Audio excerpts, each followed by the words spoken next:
बघा की या व्हिडिओमध्ये विद्यार्थ्यांनी भाषणाची तयारी कशी करावी याविषयी मी तुम्हाला काही गोष्टी सांगणार आहे। तर बघा की शालेय जीवन म्हटलं की विद्यार्थ्यांना कधी ना कधी भाषण करण्याची वेळ येते। आपल्याला गुरुजी सांगतात की भाषण करा, भाषण आपल्याला गरजेचं आहे अत्यंत का। मग आंबेडकर जयंती येऊ दे, त्यानंतर शिक्षक दिन येऊ दे, त्याच्यानंतर सरस्वती पूजन असेल किंवा वेगवेगळे जे काही प्रजासत्ताक दिन असेल, त्यानंतर स्वातंत्र्य दिन असेल, तर आपण कोणत्या ना कोणत्या दिनाला आपण काय करत असतो, भाषण करत असतो। आणि बघा की भाषण करत असताना आपल्याला वेगवेगळे विषय असतात, ते आपल्याला भाषणाच्या माध्यमामधून मांडावे लागतात। तर बघा आपण कोणत्या मुद्द्यांचा वापर केला तर आपलं भाषण योग्य होईल, हे आपण नक्कीच भाषण काय करू शकतो, रंगवू शकतो, किंवा आपण चांगल्या पद्धतीने भाषण काय करू शकतो, रंगवू शकतो। हे आपल्याला जे काही ठराविक मुद्दे आहेत, या ठराविक मुद्द्यांचा जर आपण वापर केला तर आपलं भाषण नक्कीच योग्य होईल, हे आपल्याला जाणवतं।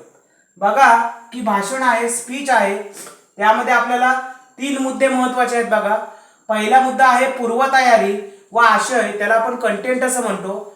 पहिला मुद्दा आहे भाषण करत असतानाचा, त्यातला पहिला मुद्दा आहे पूर्वतयारी व आशय, त्याला आपण कंटेंट असं म्हणतो। आता त्या म्हणजे पूर्वतयारी किंवा आशय, एखाद्या गोष्टीची पूर्वतयारी किंवा एखादं भाषण असेल, त्या भाषणाची पूर्वतयारी किंवा त्याचा आशय माहिती पाहिजे आपल्याला।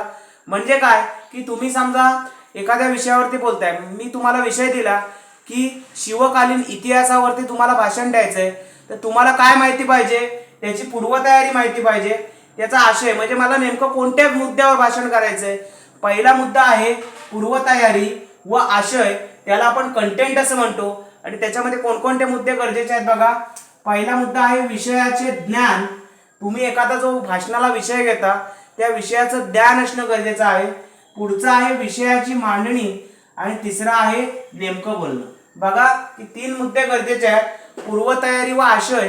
पहिला मुद्दा आहे पूर्वतयारी व आशय, त्याला आपण कंटेंट असं म्हणतो। तर कोणकोणतं कंटेंट असलं पाहिजे, तर तुम्हाला विषयाचं ज्ञान, जो तुम्ही विषय घेतलाय त्या विषयाचं तुम्हाला स्पेसिफाईड ज्ञान असलं पाहिजे। त्यानंतर तुम्ही मांडणे आणि नेमकं बोलायचंय की तुम्हाला कोणीतरी माईक हातात दिलाय, म्हणून तुम्ही जर वारंवार सारखं तेच बोलत राहिलात तर कार्यक्रमाची मजा निघून जाते। समोर बसलेले जे विद्यार्थी आहेत, समोर बसलेले जे श्रोते आहेत, ऑडियन्स आहेत, ऑडियन्स करून जर तुम्हाला सपोर्ट मिळाला नाही तर तुमच्या भाषणाचा काही मात्र उपयोग होणार नाही। म्हणून पहिला मुद्दा आहे पूर्वतयारी व आशय, कंटेंट। त्यामध्ये 3 मुद्दे आहेत, विषयाचे ज्ञान मीन्स नॉलेज ऑफ सब्जेक्ट, मांडणी means construction of the speech, then नेमके बोलणे मीन्स व्हॉट, स्पेसिफाईड टॉकिंग करायचे तुम्ही। पुढचा मुद्दा आहे सादरीकरण means what, delivery, how to deliver the speech in any focusful language. So सादरीकरण म्हणजे डिलिव्हरी, त्यामध्ये कोणकोणत्या गोष्टी गरजेच्या आहेत। पहिला आहे आत्मविश्वास, आत्मविश्वास म्हणजे काय की त्याला आपण कॉन्फिडन्स, तुमचा कॉन्फिडन्स चांगला पाहिजे। पुढचा आहे आवाज, आवाज म्हणजे काय, आपण त्याला व्हॉल्यूम असं म्हणतो, व्हॉइस असं म्हणतो। त्यानंतर दुसरा मुद्दा आहे आवाज, तिसरा मुद्दा आहे लय, लय म्हणजे काय, स्केल। त्यानंतर नेत्रसंपर्क म्हणजे आय कॉन्टॅक्ट, तुम्ही पुढच्या श्रोत्यांच्या डोळ्यात डोळे घालून तुम्ही भाषण केलं पाहिजे। बघा की तुमचा आय कॉन्टॅक्ट किंवा नेत्रसंपर्क चांगला पाहिजे। देहबोली, देहबोली म्हणजे काय की तुमच्या असणाऱ्या ऍक्शन्स, तुमचा असणारं मराठीवरती प्रभुत्व, तुम्ही वापरणारा एखादा जोक हा योग्य असला पाहिजे। त्यानंतर श्रोत्यांचे महत्व मीन्स व्हॉट, ऑडियन्स, ऑडियन्स सुद्धा गरजेचं आहे। त्यामध्ये पहिला आहे आयडेंटिफाय दी ऑडियन्स, पुढचा आहे संवाद साधा म्हणजे कम्युनिकेशन किंवा आपण त्याला कॉन्व्हर्सेशन असं म्हणतो। तर बघा की आपण भाषण करतो, त्यामध्ये आपण 3 मुद्दे महत्त्वाचे आहेत।